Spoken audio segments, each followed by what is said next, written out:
Good evening and welcome to the Business Day. I'm Anthony Lug. Intra-island flights between Montego Bay and Kingston are set to return with the launch of Liat Airlines' new domestic service Friday, July 11. Chief Executive Officer of MBJ Airports Limited, Shane Monroe, provided details at the airport's forum on Wednesday.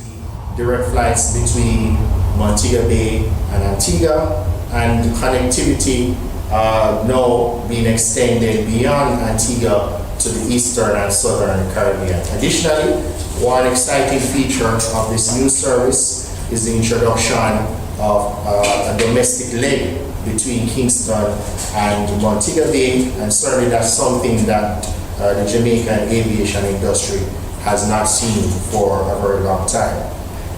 Meanwhile, tourism stakeholders have been reacting to the development. State Minister in the Tourism Ministry, Delana Seavright, says the addition supports the overall growth strategy. A lot of our corporate traffic are very happy about that service, and I believe it will be used up quite a bit. There are a lot of people who just want to get from Kingston to Montego Bay without driving, and this service now gives them that opportunity.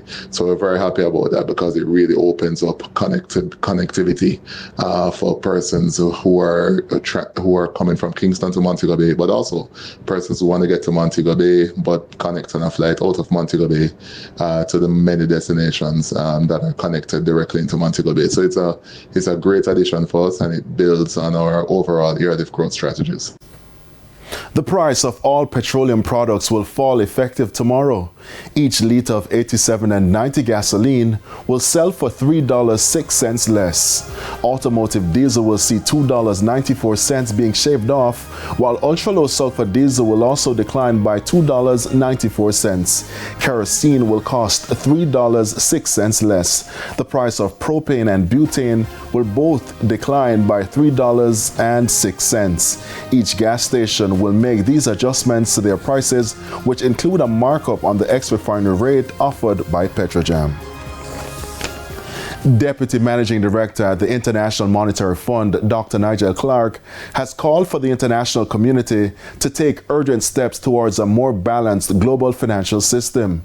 Speaking at the International Financing for Development Conference recently, Dr. Clark pointed to a mounting set of global challenges affecting developing countries. With that in mind, and with this opportunity in our hands, let me stress three critical priorities: one at the country level and two at the international level. First priority at the country level: implement strong domestic reforms. In an uncertain economic environment, the work to advance development must begin at home. Dr. Clark highlighted two sets of reform which he believes are critical for developing nations. First, domestic revenues remain the bedrock of country-led efforts for sustainable growth and development. Many countries can boost resources available to them by broadening the tax base and improving compliance.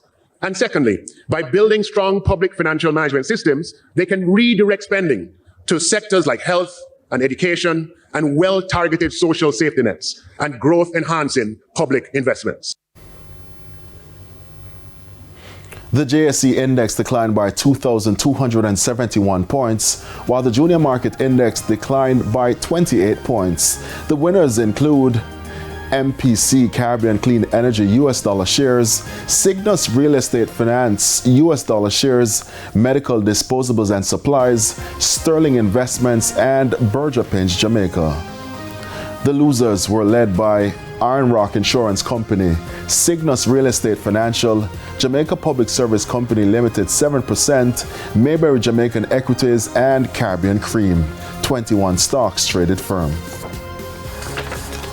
Foreign exchange trading ended with banks on Cambio selling the US dollar for an average $160.35.